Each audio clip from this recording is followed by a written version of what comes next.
안녕하세요. 얼마 전에 있었던 일로 이야기해 보려고 합니다. 저는 친구와 자주 볼링을 치는데요. 볼링을 칠 때마다 항상 내기를 합니다. 진 사람이 게임비도 내고 술도 한 잔 사주는 그런 거예요. 제가 게임에서 진 후 술을 사는데 괜히 돈도 아깝고 그래서 간단하게 마시고 빨리 들어가려고 했거든요.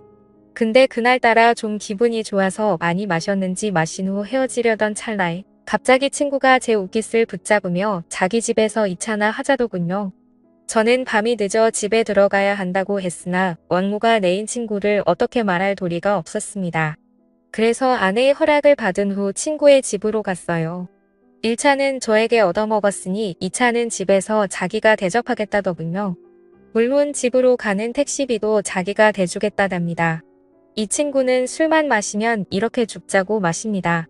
중간에 좀 끊을 줄도 알아야 하는데 그런 걸 모르는 것 같아요. 그래서 많이 마시면 항상 울고 어디에 전화하고 진상도 이런 진상이 없습니다. 그렇게 불편하게 친구네 집으로 향하게 됐는데 아니나 다를까 친구 집에 도착하니 친구 아내가 억지로 웃으며 우리를 반겨주더군요. 거실로 들어온 저는 친구 아내에게 적지 않게 눈치가 보였으나 어쩔 수 없었습니다. 그렇게 그곳에서 소주를 몇 병 마셨을까요? 친구는 술에 취해 쓰러졌고 저는 친구 아내의 안내를 받아 제 친구를 침실로 옮겼습니다. 그래도 다행히 오늘은 별 진상을 안 부리고 이렇게 곱게 자는 걸 보니 괜히 고마운 마음도 들었습니다. 저는 친구 아내에게 폐를 끼쳐 미안하다고 했지요.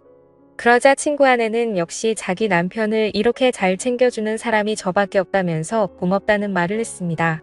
저를 믿으니까 한 번씩 이렇게 노는 것도 충분히 이해할 수 있다고 하더군요. 저는 친구도 술에 취해 들어 눕게 된 마당에 더는 이곳에 있을 필요가 없어 이곳을 후다닥 나가려는데 마침 친구 아내가 바둑 프로를 시청하고 있는 게 보였습니다. 아까부터 시청하고 있었는데 이제야 제 눈에 들어왔던 것이었죠. 저는 호기심 가득한 표정으로 친구 아내에게 바둑을 좋아하냐고 물었습니다. 그러자 그녀는 어릴 때부터 조금씩 바둑을 했었다고 보는 것도 좋아하고 직접 두는 것도 좋아한다고 하더군요. 그래서 어느 정도 둔다고 물어보니 어디 가서 질 정도는 아니라는 말을 하는 거예요. 동네 어르신들과도 종종 뒀는데 비슷한 실력이라고 하는 겁니다. 저도 바둑을 좋아해서 그 말을 들으니 대충 가늠이 되더군요. 그녀가 엄청난 실력자라는 것으로. 한 번은 제가 어릴 때 한창 바둑 기사가 되겠다며 학원을 다니다가 자신감이 차올라서 탑골 공원 쪽 어르신들에게 도전을 해본 적이 있습니다. 지금 생각해보면 참 아찔한 도전장인데 당시에는 이 정도는 해도 될 줄 알았어요. 근데 그 공원에 시간이 남아들어서 서성이는 것 같은 그 어르신들이 사실은 엄청난 바둑 실력자들이더라고요. 그 뒤로 부끄러워서 어디 가서 바둑 둔다는 말을 잘 안 하는데 그녀의 말은 정말이지 저를 궁금하게 만들었습니다. 그리고 보통 나이 들어서도 바둑을 하는 사람은 대부분 남자입니다. 여자 바둑 기사가 참 없기도 하고 일반인 중에서는 더더욱 없더라고요. 그래서 호기심이 많이 생겨서 다음에 기회 되면 바둑 한번 두자고 말을 했는데 그녀는 갑자기 지금 한번 하는 게 어떠냐는 제안을 하더라고요. 저는 이 늦은 밤에 민폐라고 생각해서 여기를 1초라도 빨리 나가려고 했던 찰나인데 지금 바둑을 두자는 친구 아내의 제안을 얼떨결에 받아들이게 되고 그렇게 게임을 시작하게 됐습니다. 저와 친구 아내는 바둑판을 서로 마주보고 앉아 척도를 바둑판에 찍었습니다. 바둑판 맞은편에 앉아있는 그녀는 그다지 눈빛이 매섭지 않았습니다. 흡사 바둑 경험이 6개월 정도 되어 보이는 그런 초보자처럼 보였습니다. 눈빛만 봐도 상대방이 고수인지 하수인지 어느 정도 감이 오지 않습니까? 하지만 제가 봤을 때 그녀는 하수의 눈빛을 가지고 있었어요. 그래서 저는 괜히 그녀를 도발한다고 내기 바둑을 두자고 했습니다. 그러자 그녀는 흔쾌히 내기 바둑을 승낙했고 아무래도 친구의 아내이다 보니까 돈 내기를 하는 것은 좀 예의가 아닌 것 같아서 그냥 가볍게 소원 들어주기를 했습니다. 그렇게 저와 친구 아내는 바둑을 두는데 술을 두면 둘수록 감탄이 나왔습니다. 저에게 싸움을 거는 것처럼 보였고 한 수 물러나고 방어를 하는 것처럼 보였으나 매섭게 공격을 하면서 들어오는 그녀의 스타일이 너무나도 매력적이었습니다. 아주 유연하고 다채로운 수를 두더군요. 저는 그때 느꼈습니다. 이 정도 실력자면 동네 어르신들과 한 번쯤 자웅을 겨뤄볼 만한 사람이라는 것으로 확실히 초반에는 제가 많이 불리했습니다. 그녀의 눈빛에 방심을 많이 하기도 했고 술도 많이 먹어서 집중이 잘 안 됐거든요. 그러나 그녀의 공격을 몇 번 맞다 보니 술이 확 깨버렸습니다. 초반에 불리한 전세는 조금씩 역전을 하는 듯이 보였습니다. 학창시절 바둑부의 학원까지 다녔다는 장점을 내세워 후반으로 갈수록 친구 아내를 거칠게 밀어붙였습니다. 아마도 그날 바둑을 둔 게 최근 10년간 제가 가장 많이 집중을 한 시간이었던 것 같아요. 그만큼 저도 상대방의 실력에 맞춰서 진심을 다해서 뒀습니다. 위 지역은 확실히 제가 불리했으나 아래 지역을 다 먹게 되면서 제가 이기는 방향으로 게임이 흘러갔지요. 그랬더니 친구 아내의 미간이 찌푸려지며 마지막으로 두려던 제 돌 하나를 빼앗아서 자기 골짜기 사이에 넣더니 바둑판 위에 올릴 수 있으면 올려보라며 못한다면 자기가 이긴 거라며 막무가내로 떼를 쓰더군요. 하는 짓이 어찌나 귀엽던지 제 투박한 손은 아무렇지 않게 깊숙한 골짜기에 빠진 바둑돌을 집어들었으나 그녀의 소원이 뭔지 궁금했던 저는 깔끔하게 패배를 인정했습니다.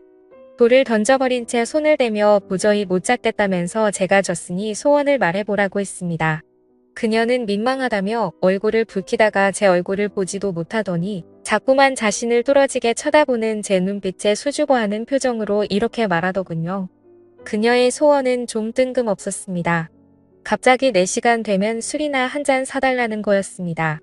저에게 호감을 표하는 게 아닌가 싶어서 기대하는 마음으로 다음날 친구 아내를 만나 술을 마셨습니다. 친구 아내는 오늘 만남은 남편에게 비밀이라고 하더군요. 저는 알겠다고 했어요. 그렇게 우리 둘은 술을 마시며 바둑 이야기를 많이 나눴습니다. 그녀도 바둑에 애정이 많았는지 재밌는 이야기를 많이 하더라고요. 적당히 술을 마신 후 곧장 숙박업소로 갔습니다.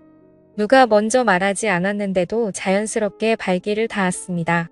어쩌면 솔직히 술은 핑계였고 우리 둘은 첫 만남부터 하고 싶었던 것인지도 모르겠습니다. 바둑을 두면서 그 마음에 확신이 섰겠죠. 어쩌면 그 마음이 맞을 겁니다.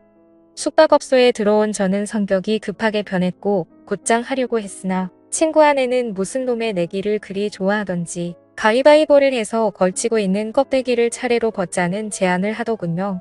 저는 그냥 하는 것보다는 이것도 나쁘지 않아 그렇게 하자고 했습니다. 저는 친구 아내와 가위바위보를 하는데 한 판을 이기지 못한 채 계속 지기만 했고 저는 어느새 맨몸이 되었지요. 그녀에게 바둑으로 껍데기를 벗는 건 어떠냐고 제안했지만 그녀는 웃으며 바둑판을 안 가지고 왔다고 하더군요. 제 알맹이를 보던 친구 아내는 자신도 가위바위보를 빨리 져서 저처럼 되고 싶다기에 저는 이를 악물고 선 최선을 다했습니다. 그렇게 친구 아내와 뜨거운 관계를 즐긴 후 저는 집에 왔습니다. 정말 재밌고 짜릿한 순간이었습니다. 그렇게 며칠이 지난 후에 자꾸만 친구 아내가 생각나더군요. 이럴 줄 알았다면 그때 친구 아내 연락처라도 알아둘 걸 그랬다며 혼자 아쉬워하고 있었습니다. 저는 고민하다가 친구 아내가 너무나 보고 싶어서 3일 만에 친구에게 전화해 이 집에서 술이나 마시자고 했습니다. 친구는 좋아하더군요. 어쨌건 저는 친구와 친구 집에서 술을 마시며 중간에 합석한 친구 아내와 셋이서 재밌게 놀았습니다. 그러자 친구 아내가 그러더군요. 저번에 진 내기 바둑에 관한 복수를 해야겠다고 말입니다. 그렇게 저와 그녀의 두 번째 대국이 시작됐고 저와 친구 아내는 친구가 보는 앞에서 진지하게 바둑을 두었습니다. 친구는 바둑에 취미가 없던지 긴 하품을 내뱉다가 자야겠다며 안방으로 들어가더군요. 바둑은 아무래도 한 게임이 시간이 좀 길다 보니 친구가 지루해하는 것도 충분히 이해는 갑니다. 그러나 지금 이 자리에서 대국을 물을 순까지 싸워야 했습니다. 저와 친구 아내는 아랑곳하지 않고 바둑판만 집중했습니다. 그런데 그 짧은 기간 동안 얼마나 연습했던지 그것도 아니면 질 수 없는 전략이라도 짜고 나왔던지 친구 아내가 너무나 잘 두더군요. 저는 손에 들고 있던 마지막 돌 하나를 제 앞 주머니에 넣으며 이걸 빼서 바둑판 위에 저를 대신해 둘 수 있으면 진짜 인정하겠다고 했지요. 그러자 친구 아내는 거리낌 없이 이를 실행했고 저는 늘 돌반 차이로 패배했습니다. 깔끔한 저의 완패였습니다. 도저히 방법이 떠오르지 않더군요. 그녀는 어린아이처럼 바둑을 뒀습니다. 쉽게 꺾이지 않고 그렇다고 욕심을 내지 않으며 아주 순수한 마음으로 바둑을 두는 게 느껴졌습니다. 잡생각이 많은 어른들은 둘 수 없는 그런 수를 놓으며 저를 이겨버린 거예요. 저는 소원이 있으면 말해보라고 했지요. 이번에도 내기 바둑이었거든요. 그러자 친구 아내가 잔뜩 흥분한 얼굴로 느닷없이 저를 덮치는데 저는 친구 아내의 얼굴을 떼어내며 친구가 안방에서 자고 있으니 이러지 말자고 했습니다. 지금은 불안하다면서요. 그러자 친구 아내는 지금 아니면 안 된다고 못을 박더군요. 저는 그 소리를 듣는데 차마 거부할 수가 없었습니다. 어쨌건 저는 마지못해 선을 또 넘고 말았습니다. 그렇다고 우리는 어떤 소리도 지를 수 없었습니다. 친구가 듣게 되어 잠에서 깬다면 저는 황천길로 갈지도 모르니까요. 나중에 친구 아내에게 듣자니 친구가 2년 전에 바람을 피웠고 이를 자기에게 들켜 용서를 구한 채 지금은 성실하게 살고 있다더군요. 그래서인지 몰라도 남편과는 자꾸만 마음의 거리감이 생겨 피하게 된답니다. 하지만 그녀도 성인의 여자이다 보니 이렇게라도 해소를 해야겠다고 하더군요. 제가 마음에 들어서 그런 거라고 말을 하는 걸 보니 저를 어떻게 한번 해보려고 이렇게 바둑을 열심히 두는 거였구나 생각했습니다. 마음이 씁쓸해지더군요. 아무렴 어떻습니까? 저도 그녀가 이렇게라도 마음을 풀 수 있다면 좋다고 생각해야겠지요. 어쩌면 친구와 같이 있어도 뭔가 소홀하다고 했는데 역시나 이유가 있었습니다. 그 후로 저는 친구 모르게 친구 아내와 깊은 만남을 이어갔고 그렇게 1년을 만나다 그녀가 헤어지자고 하더군요. 이제는 마음을 잡고 가정을 위해 성실하게 사는 남편 뒤통수를 못 치겠다더군요. 그게 이유였습니다. 저는 아직은 그럴 수 없다며 계속 만나자고 했습니다. 친구 아내와 만나며 여러 내기를 할 수가 있어 삶이 즐거웠습니다. 이런 것을 한순간에 내려놓기가 힘들더군요. 우리가 중년이 넘어서면 딱히 인생의 어떤 즐거움을 찾기가 힘들잖아요. 다른 걸 떠나서 이렇게 즐겁게 바둑을 둘 수 있는 친구가 있다는 게 참 좋았는데 아쉽잖아요. 어쨌건 저는 헤어지자던 친구 아내를 겨우 설득해 계속 만나는 중인데 언제까지 이런 만남이 유지될지 모르겠습니다. 이제 헤어지기엔 이미 저는 친구 아내에게 너무나 깊게 빠져버렸거든요. 오늘의 사연은 여기까지였습니다. 구독과 좋아요는 사랑입니다.